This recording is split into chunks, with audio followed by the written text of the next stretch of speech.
in a world where you can generate anything in an instant, what becomes more important is that you're generating the right thing to solve the right problems. Otherwise, it's all just noise. Good morning, good evening, good afternoon, wherever you are, wherever you're watching from. Welcome to Visual Lounge. Today, we're going to be talking about the Instructional Designer's Handbook from Tim Slade. We've got Tim with us today. We're going to be talking about, these foundational things that you need to know and why you need to know them. And Tim's got so much great advice. He's been a guest on the show many times before. So let's go ahead and dive in with Tim. Tim Slade, welcome to the Visual Lounge. Yeah, thanks for having me, Matt. I'm so happy to be back. I always enjoy just talking with you. In fact, we had to stop all of our conversation so we could record this. But so Tim, Of course, you've been on the show before. We're always glad to have you here. But you've got exciting news: a new book that is coming out. So Instructional Design Handbook. Tell us a little bit about the impetus. What is this book that you are getting ready to release?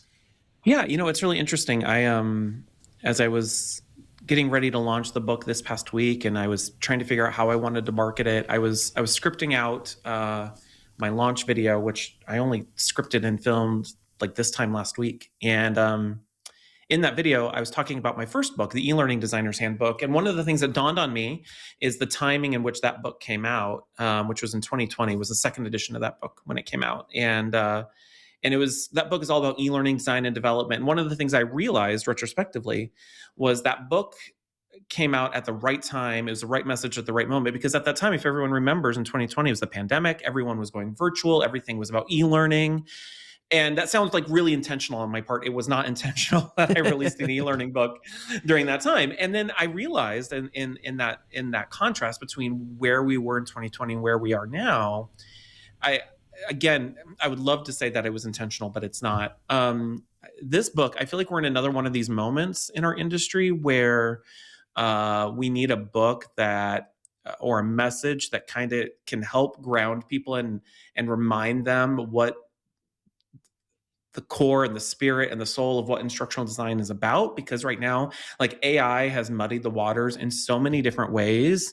And I think a lot of people are wondering, like, what is instructional design anymore? And what is the role of an instructional designer? And where is the human part of the work versus the automated part of the work versus the agent part of the work? And so the impetus for the book and my goal in it is to remind people where the human still fits into instructional design. Well, we are fans, and I do happen to have a copy of that. Oh, that's my really old one. Oh my gosh, that's the before the 2021. That was like the beta version of the book. The e-learning designer. It sits on my shelf because I do think it's a valuable piece of work. So, but I love this that you're thinking about this, because you're right. The world keeps, like, the industry of learning, if we can call it that, keeps evolving and changing, and there's new challenges. And do you find that people are still coming into the industry who are not necessarily, I don't want to say prepared, because I think that's unfair, but it's more like they're just not, like, I'm not a learner or not a learning designer. That's not, like, that's me. I went to grad school first, and then I became this in this learning role. Do you find that most people are still kind of like, I was doing engineering work, or I was doing marketing, or I was doing something, and now I'm here in this world of learning and development? That's interesting. I think for a hot minute, we had moved from an industry of a bunch of accidental instructional designers to people who are now becoming more intentional instructional designers. I mean, there's all sorts of university programs for instructional design that didn't exist 10 years ago. But now I think what's going to happen is, now that AI is making it easier to generate things, I'm going to be really thoughtful in my words here. It's making it easier to generate things, whether they're good things or bad things or effective or ineffective things. I think we're going to see a swing back to, well, you're the expert HR person, so why aren't you the one creating and generating this training? Why do we need this person generating this? You know what I mean? I think it's going to result in a lot of people having instructional design tagged on to their work, which existed before 2020 and before instructional design became a more recognized thing. So that's what I think about it. I think the challenge for a lot of new people coming into the industry is, it's not so much so, hey, I'm all of a sudden an instructional designer and I don't know how I really fell here and I don't know what I'm doing. I think the issue is is that there's such a disparity between what people hear and see online about our industry and then what they experience when they get into a regular job. I mean, the disparity between LinkedIn and the real world, as one example, is so incredibly, couldn't be on further different ends of the spectrum, in my opinion. And so I think that is the big challenge for a lot of new folks is they're like, wait, where are all the AI human hybrid performance agents that we're deploying to do our needs analysis for us and launch adaptive learning experiences? I thought I was going to get that. And then they really just got stuck with Copilot. You know what I mean? Do you see what I'm saying? So I think figuring that out is the challenge. Yeah, it feels a little bit like the difference between watching a reality TV show and real life, Yeah. right? Like it's Right. It's like HGTV. I thought my house makeover was going to be $10,000. I was going to get a first day all cash offer. And it's like, yeah, it wasn't that simple. Right. yeah. So from your perspective as an author and looking at this kind of need that we have within the industry, what and I don't want to give away all the things in the book. That's why you got a book, right? But I am curious, like from a foundational standpoint, what's the kind of the architecture that we need to look at here? What do we need people to know to be Yeah. successful, kind of current circumstances that we're in? Yeah. Well, my premise, my thought, and my theory about instructional design in today's day and age with AI and how it's affecting everything, what I've come to realize is that as content generation becomes increasingly easier, like you can click and generate content like the pole of a slot machine and just keep churning shit out. Sorry, I shouldn't say that. Churning crap out. You're You good. can bleep me. As you keep churning that stuff out, and that becomes easier and easier and easier, then the result of that is that it becomes increasingly more important that what we're churning out is the right thing to solve the right problem. And so what I really believe is happening is that while AI is empowering people to develop things quicker or edit video quicker or whatever it is that they're developing, the work of building the thing, as that gets easier, then the shift gets put on the parts that can't be automated, the judgment part, the human part. Should we be creating this video? Should we be creating that e-learning course? Is that solving the right issue? That's the part that I think is more important nowadays and will become increasingly important, is the human judgment piece, because the humans come with the context, the understanding of the culture, the collaborative skills, and there are people out there who believe that that's going to be automated maybe one day, but not in 2026 or 2027 or 2028. I don't think so. I think the work that we do is still very human, and that's what the book tries to capture. So, because I think you're right, and you know, if anyone's watched any of the content from TechSmith, we've got our human framework we've talked about on this show. We just released a YouTube video, and I think it fits here.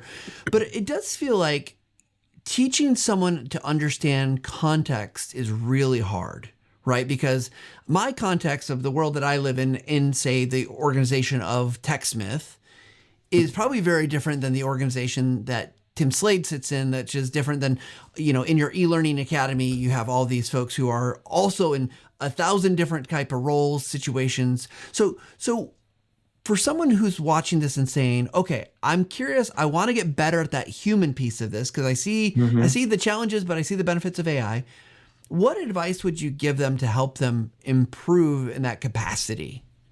Yeah, I was just speaking to somebody else about this morning, and the thing that I said to them is that, you know, if I were new to the industry and I was taking on an instructional design role in the private sector, as one example, I would prioritize a lot of time learning business acumen and how does my business operate and what's important to my business, and that sounds ridiculous because I think we all would agree that that should have always been the case. But I think for a lot of people existed in this industry where they were just taking slides that their stakeholders and SMEs gave them and added next buttons and put it in the LMS. And that still exists. But again, if that becomes increasingly easier and that stakeholder who once relied on you to do that, if they can do that themselves, not that they should be doing that, then what problem do you solve for the business? And I think then that's where you have to become more intimately knowledgeable with your organization and understand that. You know, I once, when I used to work at a clothing department store, I always had a VP that always reminded us, like, no matter what cool project you're working on, that you're kind of sucked down into and you feel so far removed from the core of the business, you have to remember like that at the end of the day, that business was about selling socks and underwear. Everything we had to do had to go back to how do we sell socks and underwear? Does that mean we need to help people ring up customers quicker or pitch the credit card better or get product off the dock and onto the sales floor quicker? Like everything has to come back to that. Just like at TechSmith, at the end of the day, everything you do is about like how do we renew licenses, how do we do customer retention, how do we expand our market base? That is it, to get people using your tools. And I think that's the same is true no matter what context you're working as an instructional designer, is having that deeper understanding of the business. And I think that's going to require some people to get in the weeds of the business with their stakeholders and their subject matter experts and their learners more than they had to previously. So I appreciate that perspective, and I agree. And I think we just heard something very similar from Tracy Cantu. She's got a new book as well that we just did an episode on. Very similar. Like she's talking to these kind of like your director, or maybe your a VP or whatever learning, and so that resonates with me. I do feel like it. You know, like again, looking at just our industry and. We've been in this situation where I think a lot of people have been maybe isolated from that. Maybe you have advice, or is there something in the book that you talk about that kind of process? Does that help?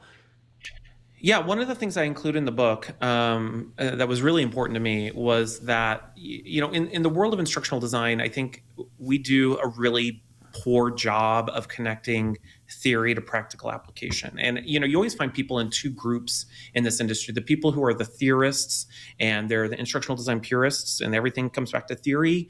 And then the people who are the pragmatist, practical people who are just like, how do we get this project done and get it out? And my belief is that those two things have to be closely tied, because like the theory is only as good as your ability to operationalize it, and how you operationalize it is only as good as it's grounded in theory.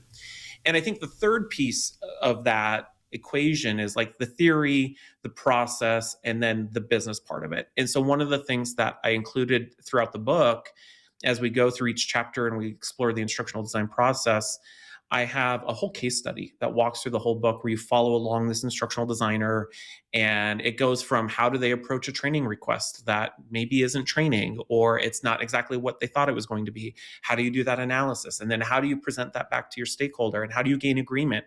And then how do we create an experience that's grounded in good learning theory and also appeases what your stakeholders want? And then how do we do an evaluation at the end to prove the value of our work at the end of the day?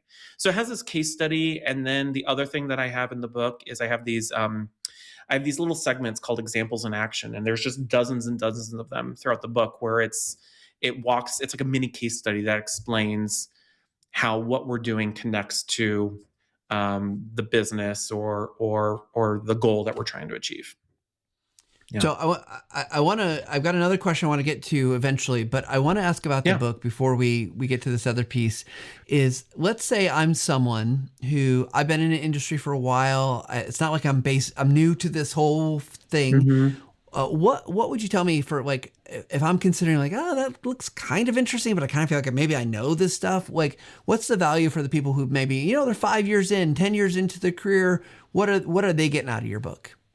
Yeah, that's a great question. What I hope they get out of the book is, if anything, like a little bit of validation, because I think a lot of instructional designers who've been around for a hot minute, they sometimes exist in a world of isolation where they think, oh, my crazy stakeholders is all I deal with, when in reality these are universal problems that we deal with, and really practical strategies for how you can overcome those, right? So the book is good whether you're completely brand new, or you're somebody who has a little bit of experience, or maybe you're an L&D team trying to operationalize a standardized process for how does instructional design work in your organization. Yeah.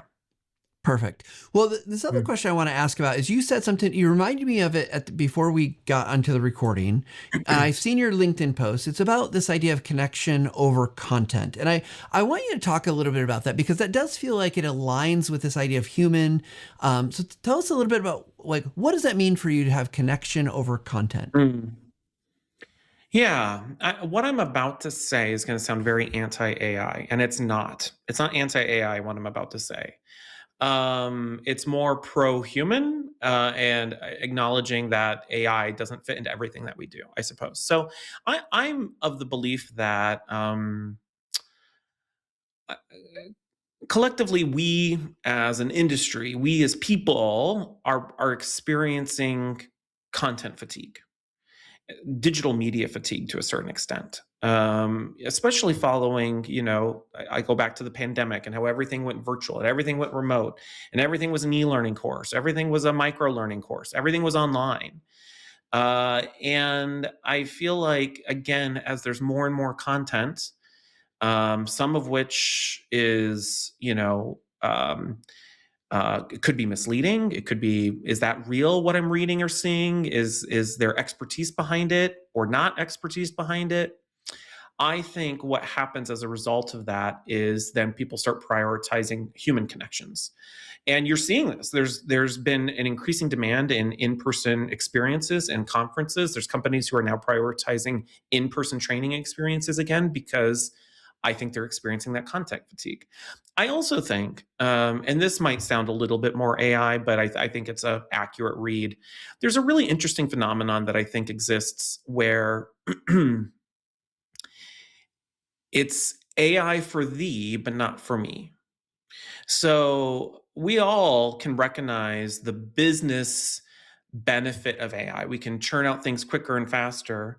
But then when you start speaking to people individually, like I don't want to be on the receiving end of certain AI things or commercials or certain AI generated content.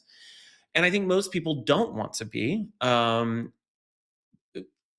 But it's good enough for everyone else. Like we're going to create it for everyone else. The idea of connection over content is prioritizing learning from one another, having an honest conversation where AI fits and doesn't fit. And AI is not a replacement for your expertise or my expertise. And maybe the way that we start sharing that now is more interpersonally than, putting out a video, because again, we're getting to a point where anyone could put out a video about anything and look like an expert, and it can be totally just bogus information, right? Yeah. Well, no, I think it feels like it's that cognitive load of trying to always discern, is this accurate? Is this real? Is this authentic, right? And I do think Mm-hmm. when you're with people, you still have to do discernment. You have to Yeah, of decide. But I course. but I Yeah. do appreciate that perspective, because I do think there is something to be said about having real moments, right? And look, I love video. I've been teaching video for 20 years. I work for a company that makes a video tool. Of course, we love video. But I also can recognize inside of TechSmith, one of the things that we do is we share a lot of video with each other. Like, here's an update, here's the status, Mm-hmm. and I know it can become overwhelming. I'm like, oh my gosh, I can't watch one more video. I wish someone would just tell me that.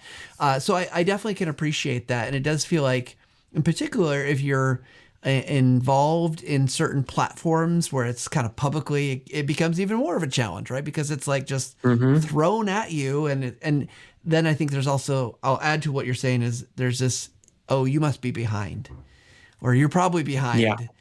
But the reality is, maybe we're not behind, but it's that people are so far ahead, if Right. that makes Yeah. sense. I agree, and I also think that most of the people who probably feel like they're behind, they're not at all behind. They're using AI in practical ways that probably most people are using in practical ways, and they've conflated the hype that they see online with reality, and and not to go down a rabbit hole, but I also think there's I'm always fascinated by the examples that we see out there that are presented as evidence for these amazing things that AI might be able to do someday, and then they seem to fade into the ether, and you never hear about it again. I mean, we saw that with the action figures, and then right now, like, and it's already started to fade, the infographics. You know what I mean? The infographics had a whole thing this first quarter of the year, and then when you actually like zoomed in on the infographics, a lot of it's gibberish, because you realize not only is the person who's creating it, or generating it. They're not even reading it. And I'm like, nobody else is reading it, because if anyone was reading it, you would be like, these words are, there's not even letters in there. It looks like letters, but there's not letters. You know what I mean? So it's just a really interesting thing. And I described this to a person earlier today. I said, AI is like, it's like we got handed replicators from Star Trek for the first time. And you're like, I can replicate anything. And so I'm going to replicate a sundae. No, I'm going to replicate a sundae with chocolate and 10 cherries on it. And then, nope, I'm going to replicate a sundae with chocolate and 10 cherries. And there's going to be a unicorn coming out of it. And then the unicorn's going to turn into a birthday cake. And I'm going to consume the whole birthday cake. And it goes back to like, when you can generate a sundae with chocolate and sprinkles and 10 cherries and a unicorn that comes out of it and becomes a birthday cake that you can eat, like eventually you have to go, wait, should I be eating that? Like maybe I need to replicate a vegetable. You know what I mean? A vegetable's boring. Like I think the same thing is true with AI right now. Like it's like a replicator, and like maybe we need some nutrition in what we're replicating. Does that make sense? It does. So let me ask you this then. So because like, look, I we're on the same page here, but I do wonder for you, where is the practicality? What is the thing that you find like, hey, because you like we've talked AI, you're not anti-AI or anything. So what is it allowing you to do that you're like, yeah, this is actually helpful? Oh my gosh, like so many tiny little things that I do throughout my day. So like I have a whole process. Like if I'm going to be putting out a new video on YouTube, I'll record the video, I'll edit the video, and then I upload it to when I'm working in Camtasia, then I'll put it in Audiate and I get my transcript out of it and I copy the transcript, and then I figure out the timestamps and I have it automate my timestamps, and then I have it SEO optimize my timestamps. I'll do stuff like that. Or I'll have it take my script and I'll be like, okay, edit out what would be good for a YouTube short. Like there's all these little practical things that I use it for that are save me a ton of time. They're not sexy and beautiful, cool things that you can put on LinkedIn that anyone could see. I mean, it would take a little bit more to explain that. But I use it for those sorts of things all the time. I use it like if there's one, probably my most common use case for an AI is like removing the background from an image. It does such a great job. I used to do it in Photoshop by literally like tracing myself with the thing, and it would take me like an hour to do a really good job with it. And now I just, do that. Little things like that are the practical use cases. I did a survey a couple months back, and I gave the data to AI, and it helped me figure out insights, because if I have to open up Excel, then I don't know if I want to work in this industry anymore. And so it did that for me, and it was great, and it did an awesome job, right? So again, it's not being anti-AI, it's just being honest about the practical stuff, and the practical stuff isn't always the cool, exciting stuff. Yeah, I'll just say some similar use cases, right? I love, like, even today we were working on a script and we're trying to rephrase, because we'd use like the same word and we're like, can't use the same word twice within that same kind of proximity. And like, just like, okay, give me some options. How else could I say this, right? Just to get it going. And that's super helpful, because even though I was working with someone else, like we were both feeling like just stumped on that. So I do love those little practical things. I love using it as a writing partner to say like, okay, help me to, I'm trying to come up with a better illustration, or not imagery, but like words to make, to describe things, or even getting, I know you just talked about the infographic. I actually just did create one that actually turned out really great. But did you read it? You read the info? I did read it, but I also gave it so much information, right? It wasn't like I just said, make this thing. It's like, here's the concept, here's the ideas of things I'm trying to do. And so I do think there's this amazing opportunity. Would I use it for everything? No. In this case, did it help me visualize the thing that I was trying to kind of understand? Yes. Right. So I'm with you, and I love those examples. Well, I think the thing that's important, the lesson in what you're describing and my experience with it, is that it's AI, just like anything else, is garbage in, garbage out. So you still have to have a vision at the end of the day of what you want it to do. I think the mistake is people who think it's just going to be like one-click video creation, one-click course creation, and it's going to output something amazing. It can't. You really need to have a vision and be able to explain it. And I guess I'll say on that too, like, this is the other epiphany I had. When people talk about like AI skills, like you have to be AI literate. I'm just like, I don't know. Like, what does that really mean? Because most AI tools are just like typing things and copying and pasting text and hitting a button. And I've realized that being AI skilled is really the human skill of describing what you want to somebody else, like having a clear vision. And if you can do that, and then you can use just about any AI tool to get what you need out of it. Yeah. I love that you got to be good at describing things. I also think being able to have the other inputs, right? Like I find more success when I'm like, hey, here's this document that is like, that gives all the context for this thing, and that makes all the difference in the world. Or training the GPT to like, hey, here's our brand voice. This is what you need to use. So absolutely. Well, Tim, as we get close to wrapping up here, we've talked about a lot of things.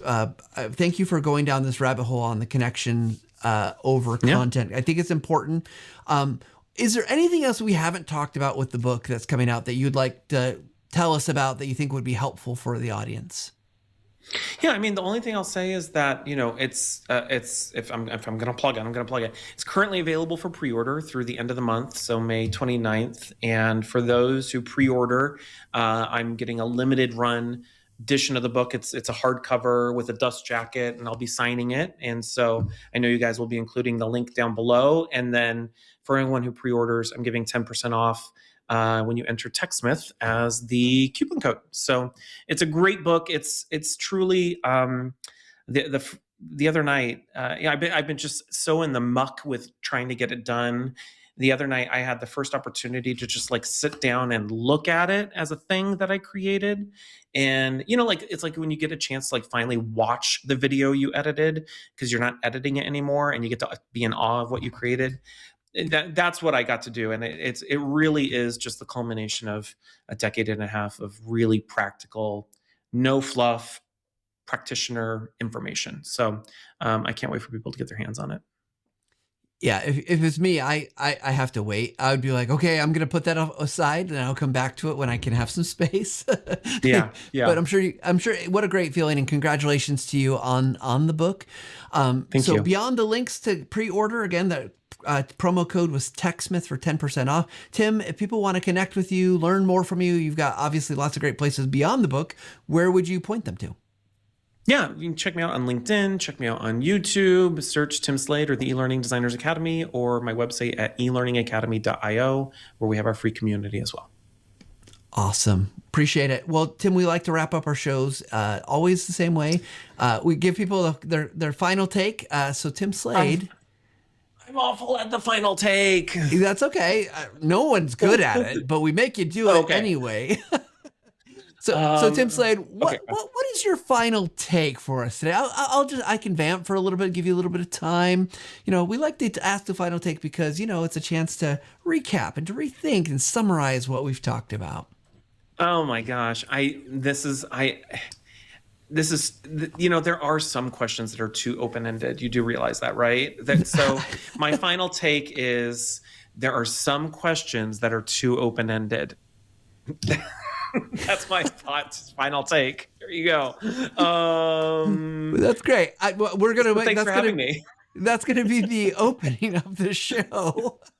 People are gonna be like, what? No, Tim. Okay, wait. Okay. I'll give if there's gonna be an opening to the show. Yeah. My final take is that in a world where you can generate anything in an instant, what becomes more important is that you're generating the right thing to solve the right problems. Otherwise, it's all just noise. See, that was perfect. There we go. See? Okay. I feel good. Well, Tim, it is always, I just always enjoy our conversations on the podcast and off. So it's always great to be with you guys. Go check out Tim's stuff. Thank you for joining me. Yeah, thanks for having me. You bet. All right, everybody, you heard it. Tim's book is coming out. If it's after May 29th, check out the stuff down below still. You can go get his book. He's got his other book, the eLearning Designers Guide handbook as well that you can check out. But, look, we had a great conversation. Look, keep the human inside of what you're doing. Keep focusing on learning and growing and developing your skills, because those are still valuable.